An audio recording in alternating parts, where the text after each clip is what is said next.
ನಾವಿವತ್ತು ನಾಟಿ ಬದನೆಕಾಯಿ ಮತ್ತು ಹಸಿ ಅಲಸಂದೆ ಕಾಳು ಹಾಕಿ ಸಾಂಬಾರು ಯಾವ ರೀತಿ ಮಾಡೋದು ಅಂತ ನೋಡೋಣ ಬನ್ನಿ. ನಾನು ಇದಕ್ಕೆ ಬೇಕಾಗಿರೋ ಇಂಗ್ರೀಡಿಯೆಂಟ್ಸ್ ಹೇಳ್ತೀನಿ, ಫಟಾಫಟ್ ಎತ್ತಿಟ್ಕೊಂಬಿಡಿ. ಇದಕ್ಕೆ ನಾನು ಒಂದು 8ರಿಂದ 10 ಬದನೆಕಾಯಿ, ಹಸಿ ಅಲಸಂದೆ ಕಾಳು, ಒಂದು 5 ಟೊಮೊಟೊ, ಒಂದು ಈರುಳ್ಳಿ, ಸ್ವಲ್ಪ ತೆಂಗಿನಕಾಯಿ, ಸಾಂಬಾರು ಪುಡಿ, ಖಾರದ ಪುಡಿ, ಇದಿಷ್ಟು ಬೇಕಾಗುತ್ತೆ ಸಾಂಬಾರಿಗೆ. ಬದನೆಕಾಯಿನೆಲ್ಲ ಜಸ್ಟ್ ಬರೀ 2 ಭಾಗ ಮಾಡಿ ಮಾತ್ರ ಹಾಕ್ತಾಯಿದ್ದೀನಿ, ಯಾಕೆಂದರೆ ಕದ್ರೋಗ್ಬಿಡುತ್ತೆ. ಅದು ಕದ್ರೋಗ್ಬಿಟ್ರೆ ಅದು ನಮಗೆ ತಿನ್ನೋದಕ್ಕೇನು ಸಿಗೋದಿಲ್ಲ ಸಾಂಬಾರಲ್ಲಿ. ಅದಕ್ಕೆ ನಾನು ಬರೀ 2 ಭಾಗ ಮಾಡಿ ಮಾತ್ರ ನೀರಿಗೆ ಹಾಕ್ತಾಯಿದ್ದೀನಿ. ಕುಯ್ದಿದ ತಕ್ಷಣ ನೀರಿಗೆ ಹಾಕ್ಬಿಡ್ಬೇಕು, ಇಲ್ಲಾಂದರೆ ಬದನೆಕಾಯಿ ಅನ್ನೋದು ಕಪ್ಪಾಗ್ಬಿಡುತ್ತೆ. ಈ ಥರ ಮುಳ್ಳು ಬದನೆಕಾಯಿ ತಿನ್ನೋದ್ರಿಂದ ನಮ್ಮ ದೇಹಕ್ಕೂ ಕೂಡ ಒಳ್ಳೆಯದು. ನಾನು ಹಸಿ ಕಾಳು ಹಾಕಿ ಸಾಂಬಾರು ಮಾಡ್ತಾ ಇರೋದ್ರಿಂದ ನಾನು ಇದರಲ್ಲಿ ಹುಣಸೆಹಣ್ಣನ್ನು ಬಳಸಲ್ಲ. ಅದಕ್ಕೋಸ್ಕರ ನಾನು ಟೊಮೊಟೊನೇ ಸ್ವಲ್ಪ ಜಾಸ್ತಿ ಹಾಕ್ತಾಯಿದ್ದೀನಿ.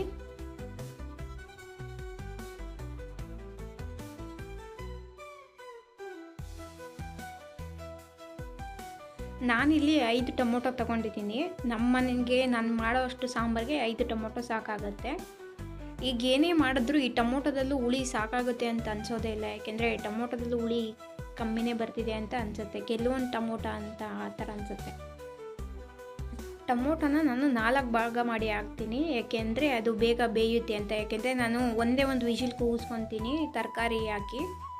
ವಿಷಿಲ್ ಕೂಗಿಸಿದ್ರೂ ನಾನು ಹಂಗೆ ಇಮ್ಮಿಡಿಯೇಟಾಗಿ ನಾನು ವಿಷಿಲ್ ಬಿಟ್ಬಿಡ್ತೀನಿ. ಅದಕ್ಕೆ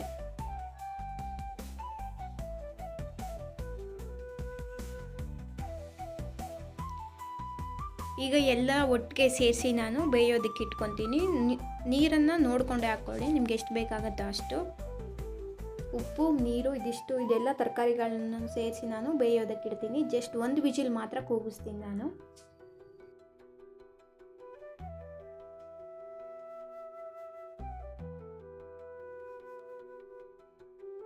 ಹಾಗೆ ನಾನು ಇದ್ರ ಜೊತೆಲೇ ಒಂದು ಅರ್ಧ ಈರುಳ್ಳಿನ ಇದರೊಳಗಡೆ ಬೇಯೋದಕ್ಕೆ ಹಾಕ್ತೀನಿ. ಉದ್ದಕ್ಕೆ ಹೆಚ್ಕೊಂಡ್ಬಿಟ್ಟು ನಾನು ಈರುಳ್ಳಿನೂ ಸಹ ಇದರೊಳಗಡೆ ಬೇಯೋದಕ್ಕೆ ಹಾಕ್ಕೊಂಡ್ಬಿಡ್ತೀನಿ.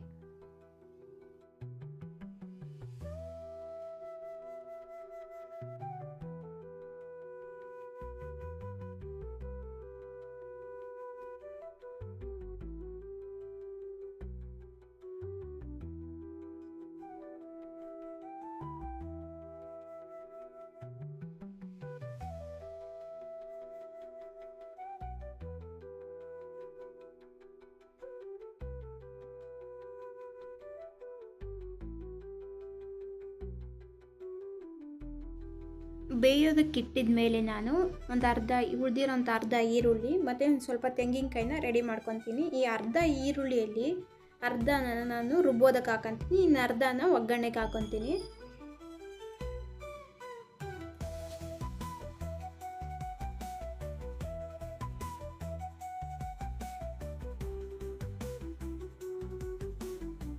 ಇಲ್ಲಿ ನಾನು 1 ವಿಷಿಲ್ ಕೂಗಿಸಿ ಅದು ಫುಲ್ಲು ಏರ್ ಔಟ್ ಆಗೋದಕ್ಕೂ ಮುಂಚೆ ನಾನು ವಿಷಿಲ್ ಬಿಟ್ಟುಬಿಡ್ತೀನಿ. ಯಾಕಂದರೆ ಬದನೆಕಾಯಿ ಹಸಿ ಕಾಳು ಹಾಕಿರೋದ್ರಿಂದ ಅದು ಕದ್ರು ಬಿಡುತ್ತೆ. ತರಕಾರಿ ಕದ್ರಬಾರ್ದು ಅಂತ ನಾನು ಈ ಥರ ಮಾಡ್ತೀನಿ. ಬೇಕು ಅಂದರೆ ತಪ್ಪಲೆಯಲ್ಲಿ ಕೂಡ ಮಾಡ್ಕೋಬೋದು, ಆದರೆ ನಾನು ಕುಕ್ಕರ್ ಬೆಸ್ಟ್ ಅಂತ ಬೇಗ ಆಗುತ್ತೆ ಅನ್ನೋದಕ್ಕೋಸ್ಕರ ನಾನು ಕುಕ್ಕರ್ಗೆ ಹಾಕಿದ್ದೆ. ರುಬ್ಬೋದಕ್ಕೆ ಬೇಯಿಸಿರೋಂಥ ಟೊಮೊಟೊ, ತೆಂಗಿನಕಾಯಿ ಮತ್ತು ಒಂದು ಅರ್ಧ ಈರುಳ್ಳಿ, ಸಾಂಬಾರು ಪುಡಿ, ಖಾರದ ಪುಡಿ, ಇದಿಷ್ಟು ಸೇರಿಸಿ ನುಣ್ಣಗೆ ರುಬ್ಕೊಬೋದು.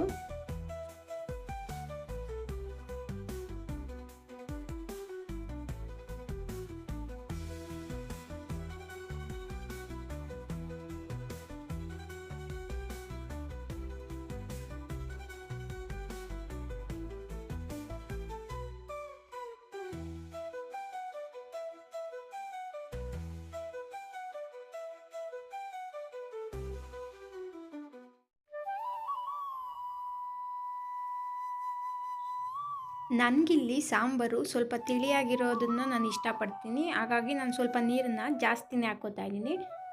ಯಾರಿಗೆಲ್ಲ ತಿಳಿ ಇಷ್ಟ ಆಗಲ್ಲ, ಗಟ್ಟಿಗೆ ಇರಬೇಕು ಅನ್ನೋರು ಇಷ್ಟು ತರಕಾರಿ ಬೆಂದಿರೋ ನೀರು ಅಷ್ಟೇ ಸಾಕಾಗುತ್ತೆ. ಎಕ್ಸ್ಟ್ರಾ ನೀರು ಸೇರಿಸೋದೇನು ಬೇಕಾಗಿರಲ್ಲ. ನಾನು ಎಕ್ಸ್ಟ್ರಾ ನೀರು ಸೇರಿಸೋದ್ರಿಂದ ಅದ್ರ ಜೊತೆಗೆ ಸ್ವಲ್ಪ ಉಪ್ಪು ಕೂಡ ಹಾಕಿ ಕುದಿಯೋದಕ್ಕೆ ಇಟ್ಕೊತೀನಿ.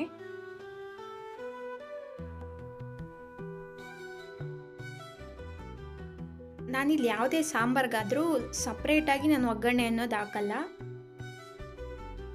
ಆ ಸಾಂಬಾರಿಗೆ ಸ್ವಲ್ಪ ಎಣ್ಣೆ ಮತ್ತು ಈರುಳ್ಳಿ ಹಾಕ್ಬಿಟ್ಟು ನಾನು ಕುದಿಯೋದಕ್ಕೆ ಇಟ್ಕೊತೀನಿ. ಸೇಮ್ ಒಗ್ಗರಣೆ ಹಾಕಿದ್ರೆ ಏನು ಟೇಸ್ಟ್ ಬರುತ್ತೋ ಅದೇ ಟೇಸ್ಟೇ ಬರುತ್ತೆ. ತೀರಾ ಅವಶ್ಯಕತೆ ಐತೆ ಅನ್ನೋದಕ್ಕೆ ಮಾತ್ರ ನಾನು ಸಪ್ರೇಟ್ ಒಗ್ಗರಣೆ ಹಾಕ್ಕೊತೀನಿ. ಈ ಈರುಳ್ಳಿ ಎಲ್ಲ ಬೇಯೋಷ್ಟು ಕುದಿಸ್ಕೊಂಡ್ರೆ ಸಾಕು, ಟೇಸ್ಟು ಕೂಡ ಚೆನ್ನಾಗಿರುತ್ತೆ. ಸೊ ಫೈನಲಿ ಹಸಿ ಅಲಸಂಡೆ ಕಾಳು ನಾಟಿ ಬದನೆಕಾಯಿ ಹುಳಿ ಸಾಂಬಾರು ರೆಡಿ ಆಗುತ್ತೆ. ನನಗೆ ಸಾಂಬಾರು ಅನ್ನೋದು ತಿಳಿಯಾಗಿದ್ದರೆ ಇಷ್ಟ ಆಗುತ್ತೆ. ಬಿಸಿ ಬಿಸಿ ಅನ್ನಕ್ಕೆ ಈ ಥರ ತಿಳಿ ಸಾಂಬಾರು ಹಾಕೊಂಡು ತಿಂತಾಯಿದ್ರೆ ನೆಕ್ಸ್ಟ್ ಲೆವೆಲ್ ಟೇಸ್ಟ್ ಅಂತಲೇ ಹೇಳ್ಬೋದು. ಯಾರೆಲ್ಲ ಟ್ರೈ ಮಾಡಿದ್ದೀರಾ ಈ ರೆಸಿಪಿನ ಕಾಮೆಂಟ್ ಮಾಡಿ. ಈ ವಿಡಿಯೋ ಬಗ್ಗೆ ನಿಮ್ಮ ಅನಿಸಿಕೆ ಏನು ಅನ್ನೋದನ್ನು ಕೂಡ ಕಾಮೆಂಟ್ ಮಾಡಿ. ನಿಮ್ಮ ಕಮೆಂಟ್ ಅನ್ನೋದು ನನಗೆ ತುಂಬ ಇಂಪಾರ್ಟೆಂಟ್ ಆಗುತ್ತೆ. Thank you. ಇಂಥದ್ದೇ ಇನ್ನಷ್ಟು ರೆಸಿಪೀಸ್ಗೋಸ್ಕರ ನನ್ನ ಪೇಜ್ನ ಫಾಲೋ ಮಾಡಿ.